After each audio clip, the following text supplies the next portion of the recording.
Welcome to Show and Tell Boston, where we talk about all things art and all things Boston. I'm your co-host Shay Afrique, and I'm here with my homie Tata.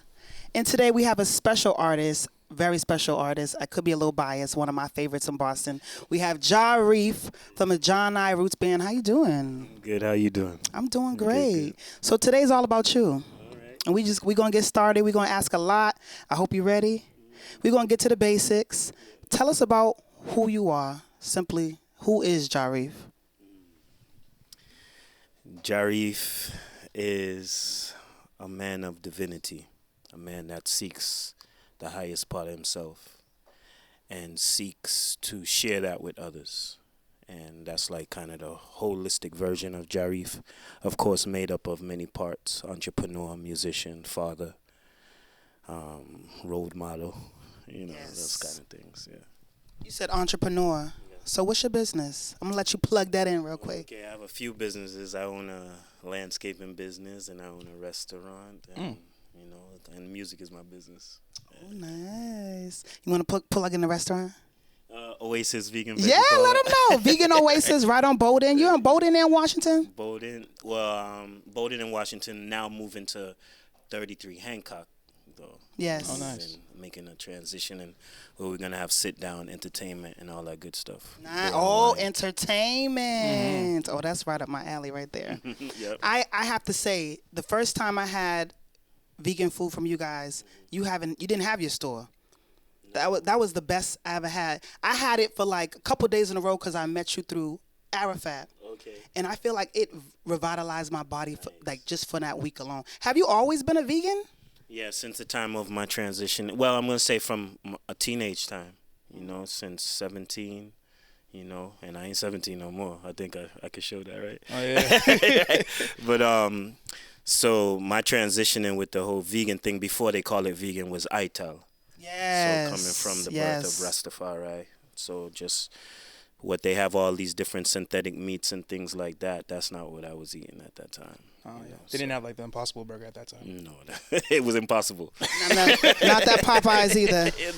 I mean, to be a vegan at 17 is a big deal. Yeah. Because it's a maturity level to stop meat. So did something happen in your life where you said, I can't be eating meat anymore? Or it just, like, what was it? Well, being a Jamaican, West Indian, right? Growing up, I really didn't like meat. That's crazy. When they gave me the plate, it was like, more just give me the gravy and the rice. And as I got older, I read a book, Layla Africa, Holistic Health, and it talked about how long it took for meat to digest in your stomach. It's like a couple months or something like that. Not a couple months. It is a couple of months actually. No, 3 weeks. 2 weeks for chicken and 4 weeks for beef and other things. And think about it, they're telling you to put that in your body 3 times a day. So are you ever really digesting? No. Any kind of, you know what I mean? So that's why we have the cancer and the pus bellies and all this other kind of thing. I'm not talking about overweight. I'm talking about, that's why we have sickness, because no one's really digesting their food. So when I read that was like, what? All I need to do is take the onions and the peppers and cook and be good. Because if you think about it, you take meat, you wouldn't eat meat raw. Well, some people are. Yeah. Not us, but some people are. Well, and they swear that it's keeping them alive. Oh, yeah? Okay. Yeah, I would like to bring one of them on. Okay, yeah. Vegans versus meat eaters. I haven't. You know what I'm saying? Yeah. I haven't done that. So my philosophy was like, or is, hey, take away the meat and just use all the seasonings and you'll get the same flavor. You know what I mean? So it's real easy for me to actually make that transition and from that. And ever since, it just has grown. Were you alone in that when you were 17? Were you the only one? You give up cheese at 17 too? Yeah, all that's of that. Vegan. That's all that's things all that have to do with animals. So the butter, the eggs. Yeah, all of that. The only thing I was probably dabbling in as I made the transition and the information came in was fish. So we could have an escovitch fish. We like escovitch fish. You know what escovitch is? I have no idea. All right. So when you fry it and you take the onions and the peppers and you soak it in vinegar, So in Haiti, I call Like it a little pickles. pickles. Yeah. Oh, okay. Pickled Yeah. onions. So are you able to eat fish now, or No, I don't. I could do eat anything I want. Oh, okay. You know what I mean? But Yeah, yeah. I It's your choose not choice. to. Yeah, I choose. You not definitely to. ain't going back now with the No. meat we got out right here now. Nah. Nah. And just I would ask, just as far as the business part, because we're talking about your vegan business over on Bowden Street, all right? The vegan veggie parlor Oasis. What is the highs and the lows of becoming an entrepreneur?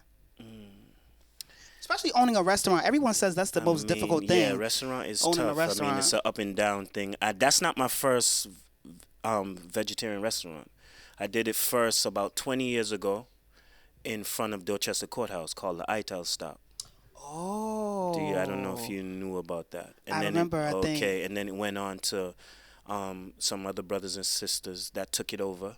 You know, my thing is with entrepreneur, it's more about building the community. You know, I'm not looking at so much the numbers and everything. Like, I'm talking about what we need in our community. So that's why I create these different things. Even with the landscaping is to create jobs and to take care of our community, making sure it's beautified and clean and things like that. Yeah. That's the first step. And then you get the economics with it, you know. In everything, it's up and down. But the restaurant has been an experience where it has its highs and its lows, and it's different learning curves, you know. So, yeah, that's. Are there enough black vegans coming in there? No. No, I know. A lot of our customers are like more out on the outskirts. Yes, coming through Dorchester to find you. They hear about it because we made history there. Yeah. You know what I mean? In the sense of being the only black vegan restaurant in the middle of Dorchester. 4 corners. Yeah. Who would ever thought? You know, and that was like more an ancestral call, because when you think about it on the metaphysical level, it's 4 corners, and that's where you make a decision. You know, so you making the decision of what you're gonna eat. Which way to go? Yeah, exactly. You're gonna eat at Veggie Vegan Oasis. You're gonna eat that down home delivery. You're gonna eat that Yeah, they down people too, right? They both great. Yeah. Okay, both 2 black-owned businesses, right? But you know, that's the division right there. Exactly. You know, and I want to encourage all my black residents, Dorchester, Roxbury, Mattapan, and surrounding area, go visit, go get a plate in March. It's the best. 33 Hancock. Yeah, right. Yeah. Shout it out. Honestly, Yeah, it's great, and I want to make believers out of folks. Right. Okay. Yeah. So you have the landscaping business, you have the restaurant. How do you have all this time to still be an artist? Man, and your dad. Man, sometimes that's I a whole other job. How I do you know it. What I'm saying? Like sometimes I don't know where the energy comes from. I just have to give thanks to the Most High, because I'm really inspired to make these changes. You know what I mean? I like I was talking to Brother Shane earlier, is that I didn't realize how much I love music until way down into the career itself. You know, and it started from the point of me again wanting to be an awoken being, a conscious being, and also share that with my community and fellow persons on the earth. You know what I mean? So it's just like the energy's there. I make places, and being an entrepreneur, I rule my own time. You know what I mean? That's what I'm trying to do. You know, Yeah. it's not even all about so much, again, the numbers. I think the key to being an entrepreneur is ruling your own time. No one can tell me when to go to work and when not. And I'm, you know, I constantly work. You know what I mean? I'm not a lazy person. You know, I move around, and I do. When it's time to get to work, I get to work. You know.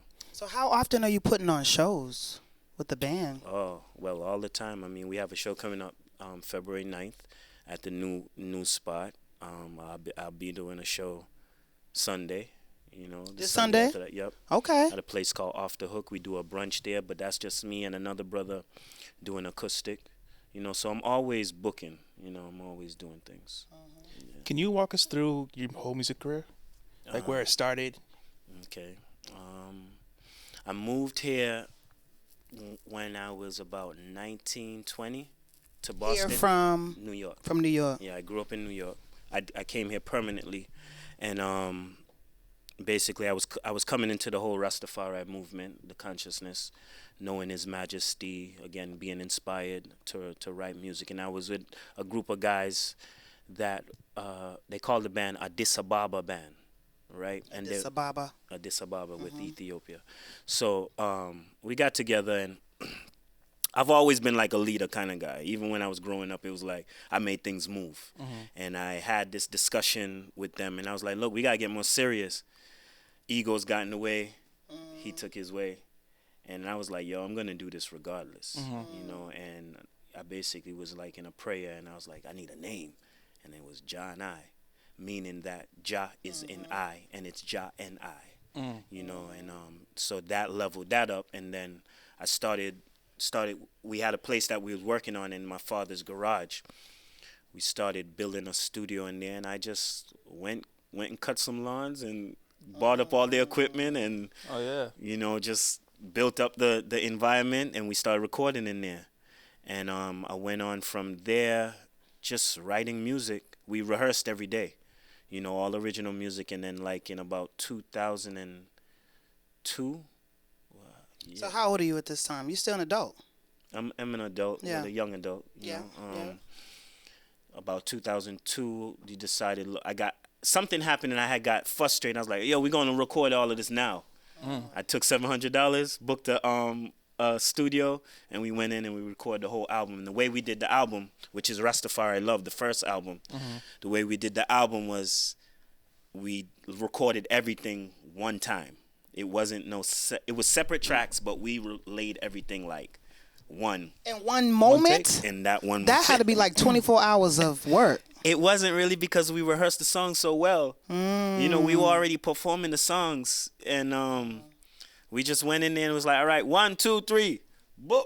One take. Hell Yeah, you know, and then so we recorded. The backup singer was right in front of me, you know, and I'm singing, she's singing, and band's playing, and there go the first album. Got it mixed. It was mixed by a brethren that I think his name was Josh, I believe, and he was at that time he was running with an album called 10-Foot Ganja Plant. So he was pretty popular. I at love that these time. names. They You just feeling the touch me. vibes, They just touch right? me. Okay. And that time we did that on reel to reel, you know. So there was no like it wasn't really digital stuff yet. We had it reel to reel. They actually stole that reel to reel from me one day. I was moving and somebody went in the back of the truck and took that reel to reel. My first album. Yeah. Damn. You know, I wish I had that, but so that started, and I signed up with a record label called High Hopes, which, you know, we didn't have much money, so it was kind of like anybody that was coming along to help, you know, he put it out for me, and it started to get some overseas play. I started to open up for some artists. I was opening for like Kamani Marley, and I started opening for like Stephen Marley, and basically all the big artists. 'Cause I was like playing in Paradise and all those kind of places, you know, early out. Just kept going. I didn't come out with another album until like 2013 though. Yeah, I was looking at that. What was took a that while. 8-year pause? It wasn't a pause, it was just life. Yeah. You know, and the whole Yeah. thing, you know, because it was always already a hustle to get to that point. You know, even though I was doing a lot of shows, we weren't getting paid for a lot of shows. You know, we were Pay your driving artists. you know, we're driving to New York and going to the Shrine, and you're playing for tips. But that's why in this music, I was like, again, talking to Brother Shane about basically you got to figure out if you love it. That part. You know what I mean? You got to really figure out if you love it, because it's not about the glitter and the gold, and it's not about the money pieces, you know. And one thing I'm glad that I did was I worked on my self-economics, meaning that I know how to go out and make a dollar apart from that. So I don't get caught up into like, why isn't it working? I need to do it this way in order to make money. I'll sell myself short. You know what I mean? Especially the stance that I take. As far as I don't want to sell out. You know what I mean? So meaning sell my soul, not necessarily about anyone else. It's about my integrity and my level of consciousness that I want to stand on. If I'm singing about it, I should be able to live it. You know, and I found that to be I would ask the questions at time like, how come a band like Bob Marley broke up? You know what I mean? Such a conscious band. You know what I mean? Like, it's like, wait, how did they? And then as you go along, you learn why. Yeah. And why did they break up? I think different egos. I was going to say that always when there's a lead, I feel like someone's going to be mad about it. And maybe rightfully so. I mean, we got to realize we lead ourselves to follow. So we're all leaders here. But if someone is the lead on the idea, you just support that idea. If you feel like that idea is going to the left, then you could lead yourself out. You know what I mean? So you always have free will, you know? So, but I think in those instances, it's just really people want to be in the front. You know what I mean? And listen, the front is not as strong as the tail. You get what I'm saying? That's what brings the balance. So it's a quota, yeah. holistic endeavor. You know what I mean? That we need to really focus on, and that's what breaks up a lot of things. Yeah. So that's what really, when I ask myself that question, like my first band, we had no problems. Like the first John I Roots, before I started to push out Jahriffe and the John I Roots. Don't call nobody out now. No, I'm not. I'm like, who was the problem this time? There's actually was no problems there, man. We prayed together, we ate together, we did everything together, and life. Yeah. Everybody had to go their own separate ways, but I was determined. I was like, nah, I'm doing this. You know, so I hooked up with other musicians and stuff like that until we rolled around where even those other musicians hurt my feelings a lot because I was giving everything in the band. It was like, meaning even if I spent the money, when we did get paid, I was splitting everything down the line. I was buying the equipment. You know, I made sure I took in the input for everybody. You know, like from everybody. I just make decisions. I'm like, yo, what do you feel about that? You know. And do you still feel like that's the way to go in a band? Yeah, definitely. I think that's but then also you have to know how to be the leader. And in that training, that was a training ground for me because it was teaching me how to be a leader. You know what I mean? How to be like, no, and how to be like, okay, cool, or I'll think about it. You know what I mean? And so because I love it so much, I believe in it so much, I believe it till I know it, you know? And it got me to a point where I had elders come to me like, yo, you need to focus on yourself. And I'm like, nah, but the band, you know, that's the band. How am I going to tell them, John, I know? And then I started, just one day, it was like, all right, the second album came around, Check Your Timing. I recorded that in my house, had all my equipment by that time, did all the padding I could do, and, you know, recorded at my house, and then I called it Jahriffe and the John I Roots Band. So I had to start pushing myself up. And you're the only lead singer. You're the only singer. Yeah, I'm only singer. I would love if everybody started doing some backup. So, you know. So, just quick question. So, in a band, when it's time to get paid, do you feel like each member should have the same equal amount? You think the lead singer should get a little bit more? Well, what you think? What's going on now? So I had to learn that. You know, it's like who's putting in the work. Yeah. You know what I mean? And who's bringing their attention to the band. It's like when you go into a business, if you're only putting in 5%, how you expect to get 10? You gotta get back you only get back your 10 if you offer your 5. You know what I mean? So it's like you gotta divvy it up in a balanced way, and the balanced way may not mean equal. You get what I'm saying? Yeah. I'm writing the songs. Most of them I'm producing. I'm coming up with the chords. You know what I mean? Again, I'm buying equipment. I'm doing the booking. I'm buying the van. So how do I manager split too? it? When I first told my wife that, she looked at me. She said, "You do what?" I said, "Yeah, I split everything out." She's like, "Nah, you gotta change that." Yeah. You know, and that's take your cut out first. Yeah, then split it out. and the thing is, you think about it.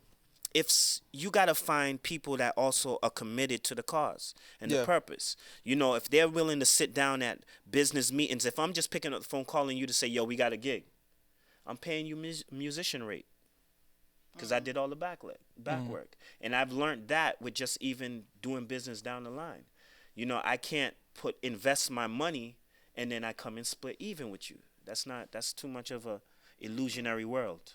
Yeah. You know what I mean? So business-wise, you're going to sink. And I sank for a while because I had that. And then on top of it, with because when they watch this, there ain't no static. I was going to say. There ain't no static. There's what it really is that they was learning. Yes. You know, and I appreciate every step. I always give big respect to all of the musicians, singers, players, engineers that have accompanied in this journey, whether they're here or not, and the ones that will come in the future. Because if they weren't there, I wouldn't be able to fulfill this seat right now.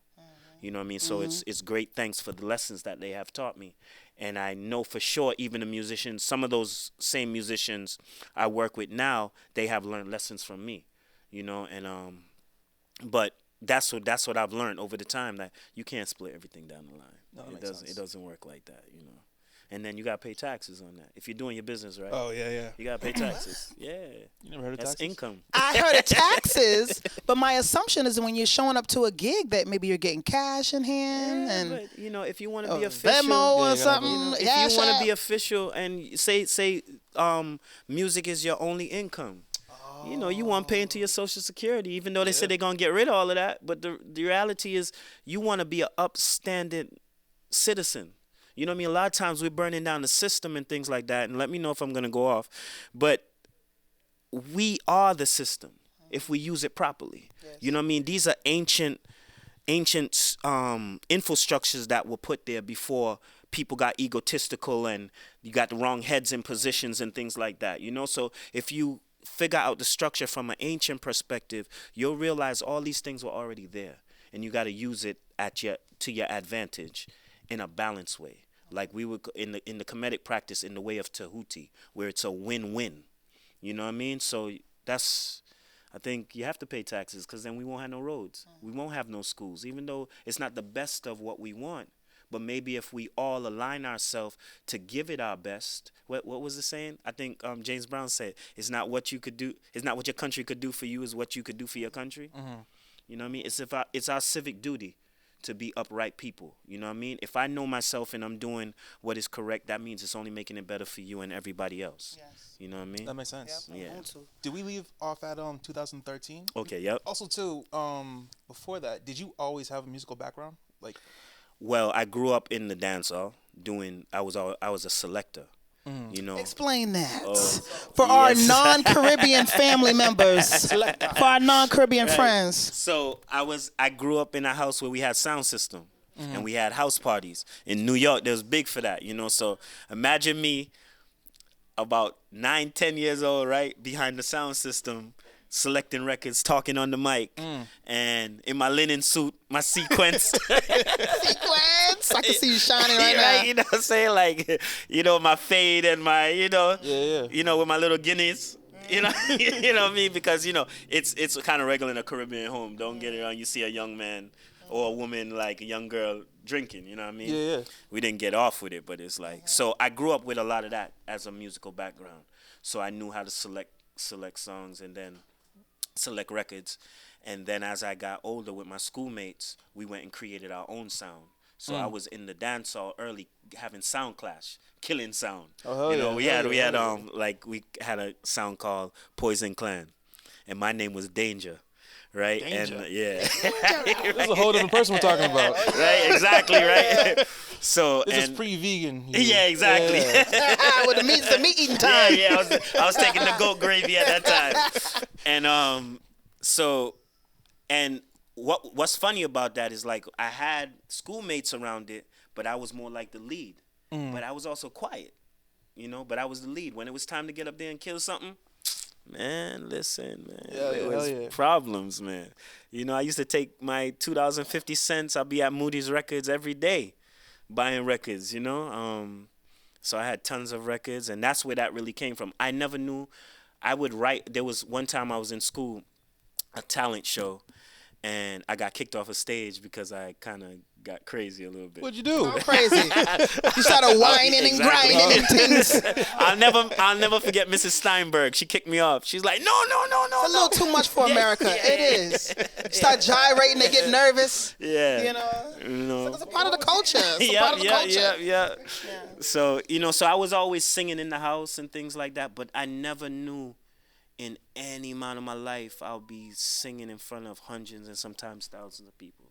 I never knew I would be writing songs, playing guitar, producing. I never had that. When did you know? When was that moment where you're like, "Oh, I think we made it. I think we did something great here." A couple years ago. Seriously. Like I just did a whole reflection on things like, yo, I've been doing this for a long time and I love it. You know what I mean? It's not too long ago. Like, but I was just always doing it like my first nature. You know what I mean? I was always, again, leading things. Oh, sorry. Okay. I was always leading things. I was always, like, just making things happen, you know? And what's your sign, too? I'm sorry. I'm a Cancer. Cancer. Okay. Some people just like to know that. Oh, okay. Right. I'm a Cancer with some other little stuff in there, too. All right? Leo. That's the leader part, I feel like. Yeah. Sag. Oh, he got all the stats. He know all the stats. He's ready. Right. So, so that was the music background, the more the records thing. And then one day I I was here in Boston, and I was with a little group that we would just go in the guy's basement and just sing and stuff like that. And I wasn't really singing because I wasn't really outspoken like that. You know, I'm gonna tell y'all, I just started becoming more outspoken. You know, and we was back there and we was down there. And one day the guy said to me, "Yo, you look good with a guitar," and I said, "Oh yeah." Next day I went to who knows Daddy Junk Music? Oh, No? Oh man.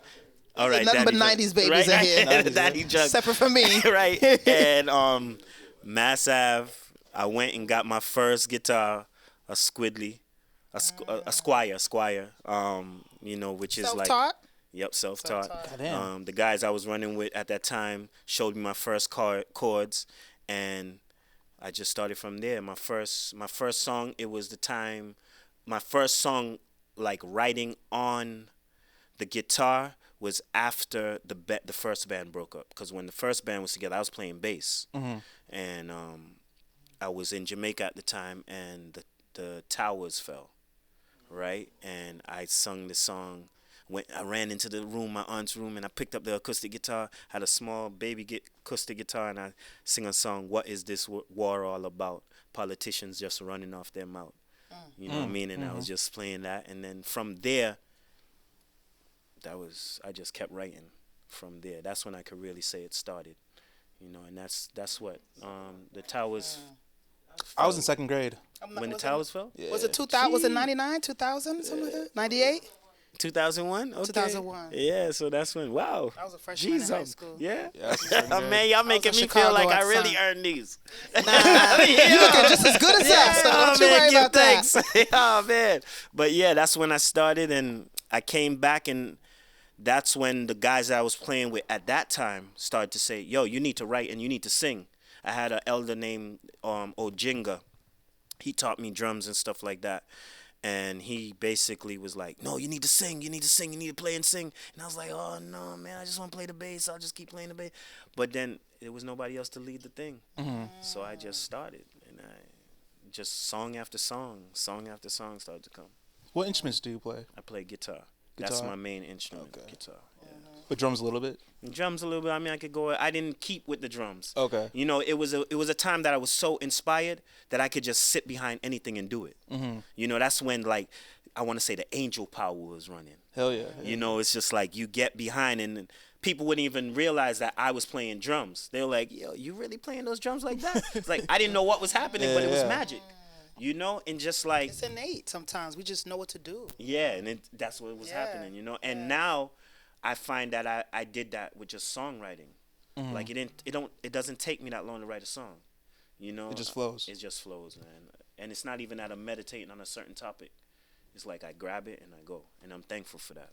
So who are your music inspiration? Who are your favorite artists?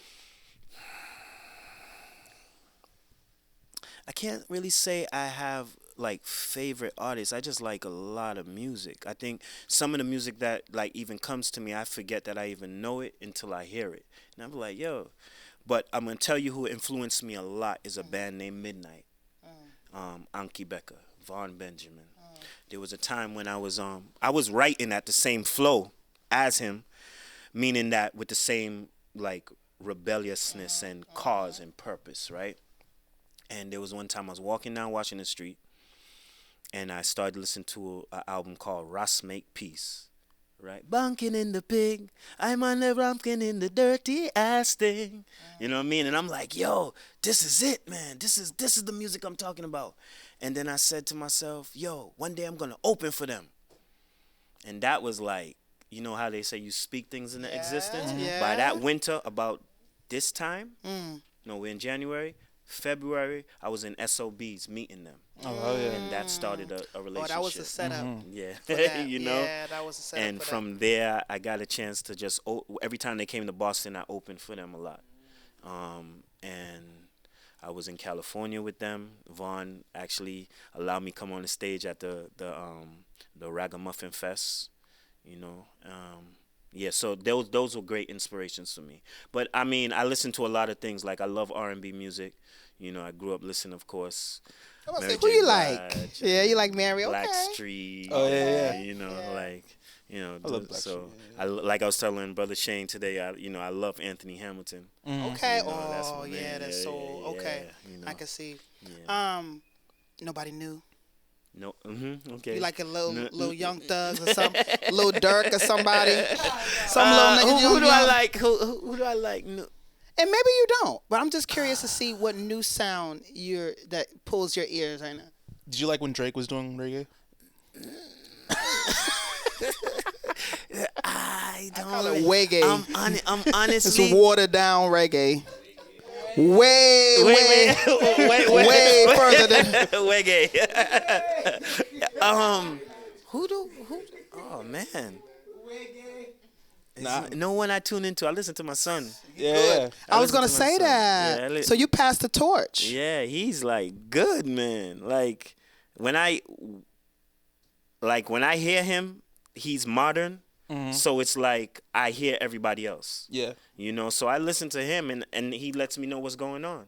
The tones, the melodies that he's using, the sounds that he's using as to produce, the way he's writing, that's letting me know that what's going on. But I don't really, I mean, He's I can't 13, really, right? he's 14. What's his artist Actually, name? he's 15, man. Let me get that right before that Okay, okay. That out. What's his artist name? His Asar. Asar. Yeah, I that's like his birth that. name Oh, also. okay. It means yeah. all in one. King It's a right comedic there. name. Yes. Yeah. And you said that he's not only singing, but he's producing Yeah, beats. he's producing. Self-taught? Yep. Just like self-taught. that. That's a Yeah, big deal, Asar. Yeah, he got a lot of talent. He's I gifted. love it. So yeah, there's not many people. I like this new guy who's coming out, but he's conscious. I don't know his name. He just went on his first tour like last month. He's not mainstream? He's not mainstream yet. Yeah, I like that. Yet, I like 'cause that. He's good. And you know who's really good here in Boston? And once I heard her album, I was like, yo, that girl gonna go far. Nay Speaks. Oh, hell yeah. Oh boy, Ooh, man. put me on, y'all. Put me Oh on. man, I like Okay, her. Nay Speaks. You got Jahriffe over here vouching big for up, you. Big up, right? Yeah, Okay. yeah. I like her. Speaking of Boston and music in Boston, reggae in Boston. So, I sing Afrobeats, I sing reggae, I sing all of that too. At a time when I met Shane, I had a little band, right? But it wasn't my band. I feel like all the reggae bands with the elders that have been doing it for a couple of decades, right? They're all older gentlemen, and they kind of stick together. There wasn't any new people in Boston who wanted to make reggae music. I didn't see anybody, any event that I went to, there is older men and women, older men and women. Well, I think I struggled with that too. You know what I mean? Like, I am part of the newer generation of the reggae here. And there's also a band rising up called Roots Alley. Roots Alley. Yeah, so that's the newer generation of band, and that you should reach out to them. If I you will. Want some Oh, production. yes. But I think, like I was again, me and Brother Shane was talking a lot today. So is one of the things I think that they're not grouping them together enough. You think they exist, but they're not uniting. Yeah, they're Okay, still I gotta stuck in find old them. ways. Find me. Hit us up. All the young reggae artists out here, hit us up, please, because people don't think you exist out here. Yeah, they need to be more active. You know Yes, what I mean? I was gonna yes. ask you, because you were also nominated for Boston Music Awards. Congrats. Give thanks. I want to ask you about how'd you felt about that? And also, too, like, how do you feel about the Boston, like, reggae scene? Like, what's the community like? Well, I went there. I knew I wasn't going to win. You know what I mean? Just because I kind Why? of know the politics of Yeah. it. You get me? I know the politics Yeah. of it. But one of the things that I did, I went to go represent. And, I always have kind of perspective of how we can unite together. That's what I've always done in the reggae community or just in the community regardless. I try to find a way how we can web everything together. And when I stood there, the whole night I was there at 7 o'clock because I'm an early guy. You tell me 7 Punctual. o'clock, I'm going to be there. Yeah. I'm going to be Sorry there for waiting, our you know what I'm saying? That's kind of my entrepreneur mind. Like, so I'm there. So you got rid of colored people time? Yeah, exactly. One of the things I try Go to by the break sun. out That's why. is that Okay. Yeah. the reggae bands were always late. Oh, yeah. Not John I. Think they all there getting high, maybe? Maybe. There's a common denominator. There's a reason why. Exactly. They're rolling in the back. But I broke that curse. I was like, nah. Is it when you stopped smoking? Or just like... No, I was smoking all that time too. I just stopped Superhero. smoking the other day.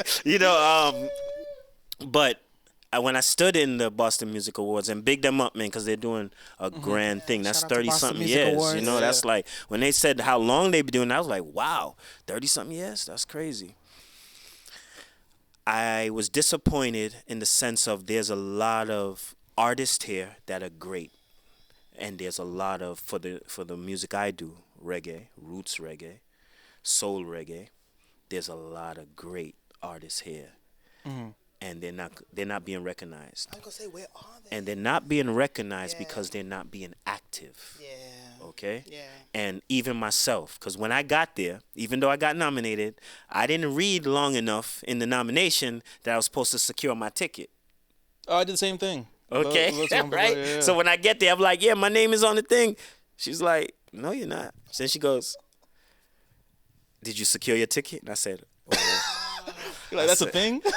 you know, and then they let us in. So, but that whole thing, just to bring it back to myself, like, dag, I didn't read it long enough to figure out that I need to secure my ticket. That was the procedure. Yeah. And just leaving there, one, they took the reggae, and it was like they didn't call the reggae category until like 11:30. Oh, man, you were Why there. are you trying since to do 7. us like that? Come on now. We should be the first ones there. Okay. But that if we want to be the first ones there, we need to be active. We need to sign up to their organizations. We need to make sure we're playing in the venues that are doing live music or create our own. And that's one of the things of going over to 33 Hancock. I seen it as when I left there, I was like, look, we're going to get 33 Hancock, Oasis Restaurant, to be one of these live venues that are featuring some of the reggae artists and the other acts. Because what I seen is that on as like venue of the year, live music of the year, they were all hip hop, they were R&B, they were pop, and all these things, places that catered to those kind of music, but there was none that really catered to reggae. Well, I don't think, just like Boston doesn't have necessarily black clubs and black venues, there's clubs and then black promoters and we show up there, right? I don't really think there's a place, like a home for us. Well, that's what I'm I saying. feel like it's very much hip hop oriented. Now, when you go to party, they love some dance hall. They love to whine and grind up on the wall. But they're But not. for live reggae They're music, not doing that. nobody wants So to. Nobody's it coming needs to support like needs that avenue again, and that's what I stood there and observed. I was like, we're not active. I didn't blame, oh, it's a white band and this and that. They're not doing really reggae. Listen, I opened up for the Elevators. You know what I mean? I was on Sebago Fest with them. That's a great band. Nice music. You know what I mean? We're just not active. So even though we get nominated, we probably got nominated by somebody knowing from in the hood, and they was on the board and said, "Yo, nominate them." But the people who are really making the yays and the no's is they don't really know that how much work we're doing. You know what I mean? They don't know that I got 3 albums out and a bag of singles. They don't really know what Jahriffe been doing. They just know, all right, he's a reggae artist. Put him up there. You could come and correct. You could send me an email if I'm wrong. But that's how I feel that based on us, we're not active enough. We're not going to the venues, and the venues need to kind of be a little bit more lenient for reggae artists, like you're saying, in the sense of don't think you know what we're coming to do. Because every time I perform, people are shocked that that's how I perform. Yes. Yeah. It's not just wind up. It's actually a real performance. It's an experience. Like a lot of times, I was telling again Shane about how sometimes I go and see my fellow musicians and artists, and they want me to come up on stage, and I'm like, no. One, I'm not a Mike Shock, and the other, I'm an artist. I work hard on my music. If you don't know my music, I ain't really on that. Yeah, I come to present something. I come to change the environment. I'm coming with a spiritual practice behind this. I'm coming with purpose. So when I come there, I'm gonna change the whole element. There's sometime I do it if I'm feeling it, but to keep up the integrity of what I'm doing, you gotta pick and choose. You know what I mean? Like there was a sister that I gave a recommendation for. I'm not gonna call no names, and she swallowed that very well. She handled it very well when I was like, listen, don't be a mic shark. You could sing, you could perform. Just because they call you up there, don't go. Right? And when she went, she didn't do so well, and she felt that. But Yeah, I was telling her, that's why I'm telling you that. Yeah. Rehearse your music. That makes sense. You know what I mean? Put some work in. You know what I mean? So when you present it, not only are you proud of it, but the people who are looking at you are like, yeah, that was together. You know what I mean? So to answer that of the Boston Music Awards, I think that we need to be much more active. You know, there was something big up. Nay speaks again because she said something very important as she won her award, that she's seen herself in the stage in the audience last year, and said that she's gonna be on stage this year, and she manifested. Oh, that's dope. You yeah. know what I Hell mean? yeah. So just the same way, I'm standing there like, yo, next year y'all gonna know what's up. You know what I mean? You're gonna know that I just released a couple months ago Twin Flame. You're gonna know that I released about 4 songs for 2023. You're gonna know that I opened up for Luciano. You're gonna know that I opened up for Anthony B. And the year before that, I was opening up for Freddie McGregor. You're gonna know. You know what I mean? Because I'm gonna get myself active. So I think all reggae artists out there, get yourself active in these organizations. If someone wanted to experience the Boston reggae scene, where would you Say that again, sorry. If someone wanted to experience the Boston reggae scene, like where would you tell them to like look or go? Like are there venues? Don't say well, I know we were 3Cs. talking about venues and stuff like that. What do you say? So don't say 3 C's. 3 C's. Those days is over. That's over. That's where we used to go. You know, Yeah. we So can't what go I'm there what no I'm more. gonna plug in is February 9th at 33 Hancock Street, Oasis Restaurant. We're doing a reggae month there. We'll be featuring Jahriffe and the John I Roots movement, and we're gonna have Oasis Vegan Veggie Parlor with a dine-in situation. We're gonna have DJ Brave Prince. He's gonna be spinning early. That's one place, and we're gonna make that a hub. But then there's also downtown West Side Johnny's on Sundays. You have the Conscious Band is there. They start at 11 to 3 every Sunday, and they've been there for 15 years. 15. You get it? And that's a elderly band or older band, and you know they have the young influence, but they've been around for years. You know, so you're talking about 15 years, and people don't know that that's there.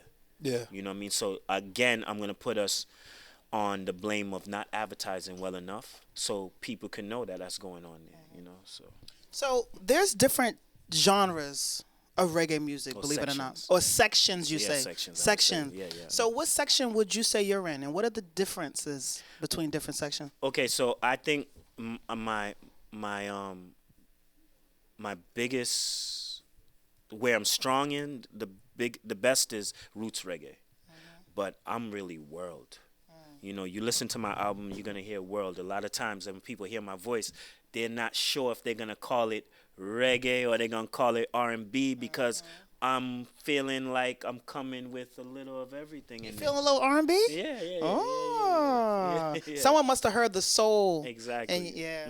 Exactly. So it's like they hear. I just feel like I'm a world artist in the sense, but it's topped with the main influence is roots reggae music. You know what I mean? So, I mean, you're probably giving soul and reggae because of where you are right now.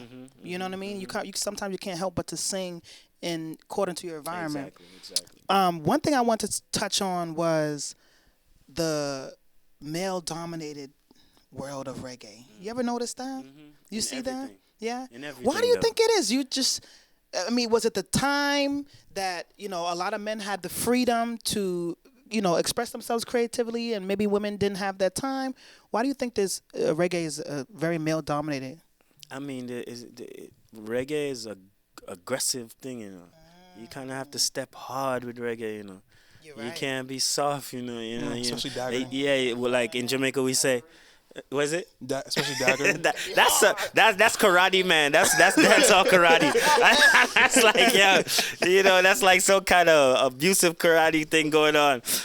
But Speaks on the consciousness that you got to be real hard. yeah, you have to be. You got to step. A lot of them women that you see coming through, but there's a lot coming through, a lot more. But they had to be firm, and a lot of them was abused too. You know what I mean? A lot of them did some things just like we know in other genres of music has done some things to make it through. But like as far as reggae, I could speak for reggae being dominated by males because you're for rough. Yeah. You like we would say your skin can't thin. You know what I mean? You can't have as soon as somebody you just frail up. If my skin was thin, I couldn't make it this long. You know what I mean? So Yeah, I think that's what it is really. Especially with conscious music, you can't have thin skin. I feel like some people are scared to say some things in their music Definitely. because it moves the people. Yeah, it really, definitely. really does. Definitely. Have you been reluctant to say some things, or you're the type that's like, I'm going to say it with my chest out, I don't care? Sometimes you have to be a little creative with your words. That's what I was gonna say. I get creative with the pen. You know what I mean? Because I'm not trying to offend nobody. I'm trying to bring people together. You know what I mean? And if that's my objective, I'm going to find a way to be creative and crafty with the pen. But I'm pretty clear about what I'm saying. But I make sure I have consideration for others, you know? So I'm not, again, I'm not trying to rage in a war. You know what I mean? Because it could get tough. Can you tell us about the messages and themes that you like to speak about, through your music? Your inner knowing. You know what I mean? That's again? big. Being your inner knowing that inner knowing. You know what I mean? And that's my big part of my music, you know. Just to lead you down a path of you having some questions for yourself and also finding your own answers. You know, I'm not here to like fight against black and white and everything. Them is like surface things. You know what I mean? You need to go into the dark of the darks of your own self, so you can just come out and be healed, and then you would have that consideration and compassion for others, you know. So I try to write about those things, you know, and I try to go places that others may not want to go. You know, I try to make myself vulnerable. You know, I have some songs that I started working on in the end of 22 that are totally different. They're outside of the reggae box, but there's things that I touch on that yeah, it's like kind of more vulnerable than ever for myself. What are some lines? What are some of the themes? Let me see if I can bring it back. Yes. Not because I didn't tell you doesn't mean that it didn't hurt me. You know, because in my path, I found that when I was supposed to speak up, I didn't speak up, and what that did was fester a certain element in me that can become disease. You know what I mean? Yes, yeah. And just because I know that you stepped on my foot and it hurting me and I didn't say anything doesn't mean that it didn't hurt me. So it's like that actually helped me purge out a lot of my circle. And when I even say purge, a lot of them don't even know that they've been purged. You get what I'm saying? Yeah. Someone's like, I haven't heard from Jahriffe in a while.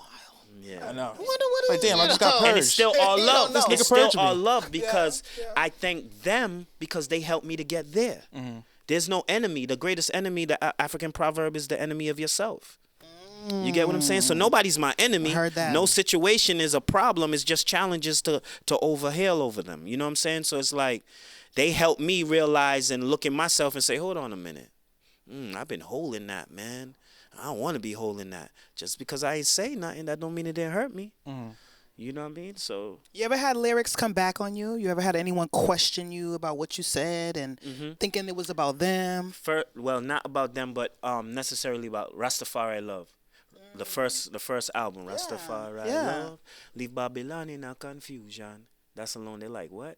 How Rastafari Love leave Babylon in confusion when Babylon is in confusion? Because that's what they define. Rastafarians define Babylon, the word Babylon, confusion, Babylon. You know. So when I first started singing that song, it was the same brethren that told me I look good in a guitar. He said to me, "Man, that ain't sitting right with me." See? Right? Yeah. And really and truly, I didn't even know why. I know what I meant, but I didn't know how to explain it. But now I do know. So the thing is like they took the weed smoking, they took the dreadlocks, they took the red, gold, and green, they took the music and put Rastafari right there. And that's what it is. That's the identity. So because I have locks, I'm Rasta. Yes. Because I smoke weed, I'm Rasta. Yes. Because I wear a tam or because I wear a red, gold, and green, nah, that ain't Rasta. Listen. I thought the hat was Do you know how many required. people ask From me? what? I thought the hat was like required. You must have a hat. Your identity, right? Your identity card, right? No, but like, you know how many people say, number one, are you Jamaican? No, why? Because you you're have locks. locks. Yeah. The next thing is, are you religious? Because I'm not religious. So if I go around saying I'm not religious, is, oh, she's Rastafari. I'm like, I didn't tell you that. Where are you getting that from? What do you think that's I mean, is it just for commercial use? I think so. I mean, people are limited in their definitions. So if they don't really check to say, let me analyze that a little bit more, they only take in what's surface. You know, what's been put in the medium. Look, I've cut my hair twice. They thought I went crazy, but Rasta couldn't come off of me because I walked down the street with an afro, and they'd be like, "Yes, Ras." And I'm like, this thing sitting on me. Like it's like you get me, like With a beard together, you know. yeah, it's just like everything's sitting. Yeah. So it's kind of like even when I didn't have the beard, it was like it just so that showed me that I just have the spirit. Yeah. You know, so Rastafari is a cultivation of the spirit. I was gonna ask, like, what is like Rastafari? Requirements. I know I can't be. Can he be 'cause I'm Rastafari? He has bald. to grow. Nah, don't worry about the because I'm bald. bald. You don't have to You can dread this. be You can dread this Rasta. You know, some of the greatest and most profound Rasta is bald head. Leonard P. Howell. He is the founder of Rastafari, meaning the founder of the Rasta movement. Leonard P. Howell is the man that went back to Jamaica and created a thing called Pinnacle. Pinnacle is where they first gathered and started to live a more holistic life. And that's where even the cultivation of marijuana started. Sounds They even used better. it as the cash crop. You know what I mean? Leonard P. Howard, they call him the first Rasta, the gong. And if you look up on even now on the internet, they'll have a documentary of him where they talk about where he went and sat down with the yogis in Jamaica, right? Because, I mean, wearing the dreadlocks really started from that kind of, and enough man would burn me out for that, you know? But it's like, they're like, well, that didn't start, that's Solomon time or whatever. But it stems from a lot of different things. But for Rasta, the influence was really from the more Hinduism. You know, and also it started from because Rasta was kicked out of the more everyday life, so they lived in the hills. You know, and even to hold a beard at a time was like offensive. You were dirty, and then it became the locks. You were dirty. You know, but Leonard P. Howard didn't have locks. He was an Afro man with a beard. So, what's the values or the beliefs of Rasta? Like, what is that for someone who doesn't know what it is at all? Okay, we see His Imperial Majesty as the living God. You know what I mean? That's one, the reincarnation of Christ, right? We see Ethiopia as the motherland, the birth of all civilization. There's different interpretations to that, you know, because when you really look at it, so when you say His Imperial Majesty is God, they look and say, but how a man gonna be God? But God was made in the likeness and image. You know what I mean? Now you got to do what God likes in order to you to find that divinity. And that divinity is in all of us, each and every living thing that exists. So you got to rise your consciousness to that. And then there's people that's on this earth that come to do particular things. So they're infused with a certain amount of energy to do that thing.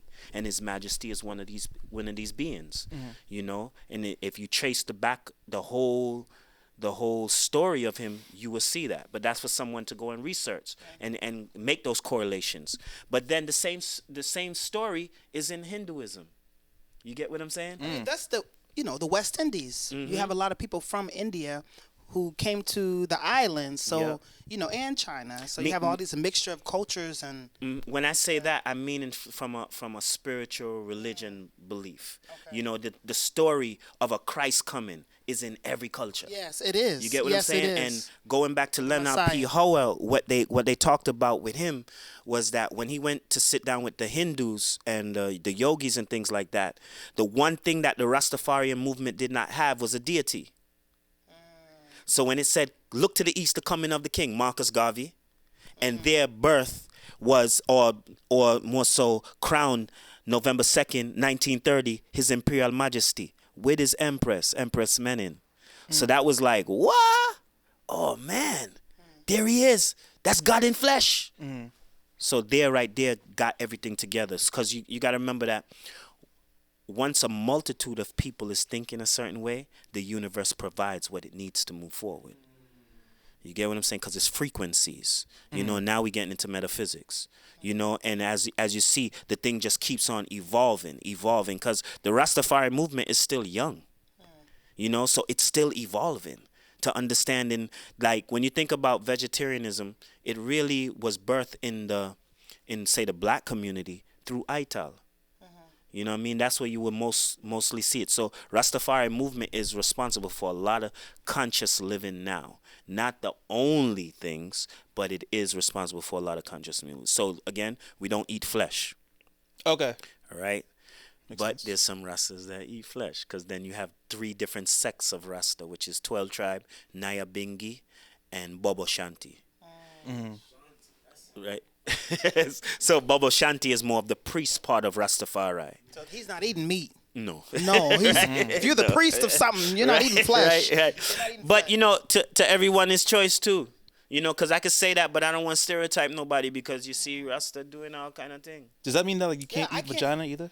Oh, you better stop. I was just Oh, I was wondering. Bridget, so you could say that too, but anybody could do whatever they want. Oh, okay. You get what I'm saying? Yeah, But yeah, that is one of the laws, the rules. Okay. You get what I'm saying? 'Cause I heard it, not to eat of the forbidden fruit. first of all, That's what they were saying. you're not actually eating it, so stop. Okay? And I'm Oh, no. sure every religion is condoning Nah, that. because if you said you're vegan and then I just saw you lick a chicken wing, I'll be like, what'd you just do? But the thing is, like, as you go along in consciousness, it's kind of like, yo, it's the continents of your heart, man. When's the last time you've been to Jamaica? It's been 6 years now. I was just 6 telling years? you that. Oh, you I'm do? well overdue. You do this know, year? Well overdue. That is the plan. Yeah. You know, but Yeah. yeah. So So have you ever performed in Jamaica? I have. What's the vibe like compared to performing here? Well, listen, Jamaica's full of talent. You know, Jamaica is full of talent. You know what I mean? So it's like there's no really. The vibe is beautiful because it's the land of the birthplace of reggae music. You know, that was the first time I stood in a crowd. I was at a concert and I was red. Man, I smoked some weed and I stand up in the place. I was there early. So you gonna be You showed the upset. parties early too? so I stand up in the place, and then next thing you know, I just seen a sea of people around. Now, I didn't see when it happened, but when I looked around, I said, what the hell? I had to get out of that. Yeah, because it was like suffocating. Too many. Oh, yeah. Yeah, It was I'd never been in indoor. that. It was indoor? No, it was outdoor. It was outdoor. Yeah, And you still felt but that way. yeah, when you see all them sea of people come around you, Yeah. you're like, imagine you sitting there. You got a few people around. You're standing there for a little while, and 30 minutes later, you're just like, Yeah. nah, man. I had to get out of that. Especially man. with those big dance hall parties in Jamaica now where people jumping off the speakers. Yeah. Onto the girls. You're back to the Yeah. Daggerin thing. Daggerin things. I don't know what that is. That's some. I don't like. I'm way out of the dance hall for that. You know what I Yeah. mean? Like. Speaking about Jamaica, one time I visited and you talking about the natural talent there. I literally was just roaming through the streets of Ocho Rios and I asked someone, you know how to sing? The stereotype is everybody know how to sing and he spit some hot fire. Yeah, man. Everything is a song in Jamaica. What's his name? Yeah, tapping your foot is a song in Jamaica. Ooh, Ooh is True Blacks. True Blacks. Natural black? Oh. True blacks or Natural Black. I gotta figure it out. Okay. But I have a video recorded. I'll never forget it. But it hit me. I said to myself, are they just born with this? Yeah, man. Everybody can sing. Jamaica's Everybody a can song, rap. man. Everybody can freestyle. Everybody can do something Jamaica's here. a song, man. You think it's the island? I What do you think think it's it an is? African root, man. Because when you go to Africa, everybody can sing. Everybody doing harmony. They start working. You got to remember where we coming from. Even when you think about slavery, just imagine that. To get their self through, they're picking cotton, but they're singing. And that's creating an energy. You know what I mean? Why you think churches are always filled up? You know, all of us have some kind of talent. Some atonement to that. So I think it's everywhere. I think it's a melanin thing. It's it's a spirit thing. You have no desire to be in Hollywood, huh? You don't look like the Hollywood guy. I mean, if I'm in Hollywood, I'm gonna have to do some positive things. I mean, I don't reject nothing. You get what I'm saying? Because my objective is to make sure when I come into a space, it's that I'm sharing the most loving light. And if I could share the light, it's like if they got me in a role that is positive, I'm gonna play it. Why not? You know what I mean? Because then you become an example for the people that are watching. You know what I mean? So you don't drag away. Think about what's his name with Black Panther. He's influenced so many, and he was on the edge of his death. Yeah. You get what I'm saying? Yeah. He probably was asked to do a lot of things. He just pick and choose. And he maybe did some things that he didn't want to do to be in the space that he could put an imprint in our imagination that gave us more strength. You know what I mean? So sometimes you got to take a sacrifice, but you just know what you're doing when you're doing that. When I say that, you know what I mean? You know, still do everything with integrity, you know. We're gonna wrap soon, but I wanted to ask you, what do you have planned for the future? Where do you want to take like your career and everything? So I am in a great desire to tour, because I think that like I have a lot of music. I'm always recording. I mean, I got 2 albums in the pot right now. You know, releasing singles all the time. But I think when people come in contact with me with the live show is where it's at. Because that's the time when I get to do the divination. I feel like my shows are divinations. I'm coming as an oracle. I'm picking up the vibes in the room, and I'm going to read somebody. And when I read them, they're going to walk away better than they came. You know, so I think that's what I really desire to do right now, is to make sure I'm out there touring, meeting people, building community, and also taking the ability to now send them back home. Because the Oasis idea is to really build a healing center. So my thing was always, I don't want to just be singing conscious. I want to see the materialization of it. You know, so if I'm talking about healing and uplifting, and I'm living it, I want to be able to know that I can send somebody back to getting some of that. You know, I didn't just want to be like, you know, you feel good for that moment and I inject you with this, and then when you go back home after the high, you don't know where to turn. There's got to be a drug that you could always get, a natural drug, and until you learn how to produce it on your own. You know what I mean? Because it's innate, it's in you. You know what I mean? You got to make this drug of consciousness alive in you every day when you look in the mirror. You know what I mean? Yeah. How can people follow you? Okay, I have Instagram, Jahriffe. I'm on Facebook, Jahriffe John I Roots Movement. I'm on Twitter, Jahriffe. Jahriffe JohnIRootsMovement.com. And really, other thing is you could just Google. You gotta get a TikTok, man. Yeah, I got the TikTok. Jahriffe, I got the TikTok. I got the TikTok. I got the TikTok. Do them dances and all that. Jahriffe. Yeah. So. And is there any last things that you would like maybe the audience or people to know about you or what you're trying to do? Other than February 9th? I'm a pure soul, man. Trying to do something positive and be an example, you know, and don't see it as a level of I'm trying to be everybody's savior. I'm just trying to be an example, though. You know what I mean? Like, I feel like you can't talk about the Most High if you're not really willing to challenge the Most High, you know, because you want facts, you want receipts on what you're doing, you know. So when you meet me, know that sometimes my face is a serious face. You might be like, don't want to approach. Can I say hi? But the reality is I'm a loving person, man, and I'm willing to help on any level. Yeah. You're not trying to have beef, bro. You're vegan. Yeah, exactly. Exactly. Now I don't even want no veggie beef, you know.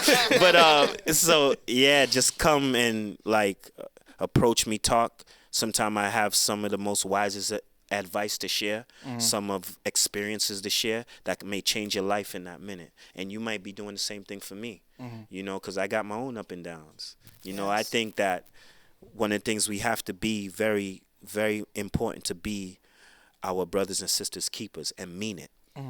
You know what I mean? It's like, and mean it, like really mean it. Like, we got to get up off of the superficial thing. And that's what I think I stand for, is like keeping it real. Like, so when we're talking, you talk real. When you live for real. You know what I mean? If you saying how you doing, yo, I ain't doing so great right now. You know what I mean? Keep it 100. You know what I mean? And yeah, that's what people need to know. It's 100% pure. It's pure. It's coming from a pure place, and I'm not scared of correction. You know, and I'm always looking to grow and collaborate, do new things, and make it happen. I mean, that's why you fit right in. Because we're a family here at Show and Tell Boston. Sweet. We're all about purity, love, unity, the truth. And welcome to the family. He's a part of the family already. This is not going to be the last time we see you, you know. Yes, and February 9th, show up to Hancock Street. What's the number again? 33 Hancock Street. 33 Oasis Restaurant. Hancock Street. Give us the city, state, and zip code. Okay, Dorchester, Mass. I think it's 021 26, maybe that's what it is. Or you can find it from 22. But